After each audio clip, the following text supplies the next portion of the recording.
Hammaga xayrli kech.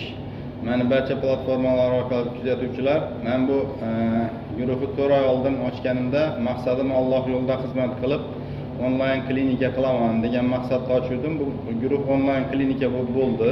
Buning ichida 25 taga yaqin o'zini kasbini ustalari, professorlar, dotsentlar, oliy toifali shifokorlar o'tiribdi. Sizlar har qanday savolni yozsanglar, biza birinchidan konsultatsiyalari, keyin kerak bo'lsa qanaqa tekshiruvlar o'tish kerakligini va nazarcheniyalari yengil holatda berishimiz mumkin bo'ladi. Sharoitga qarab albatta. Bu narsalardan foydalanib qolinglar. Ayniqsa Koreyadan, Isroildan nimalarimiz, vatandoshlarimiz o'tiribdi. Bu narsalarga ehtiyoji borlarga tarqatib qo'yinglar.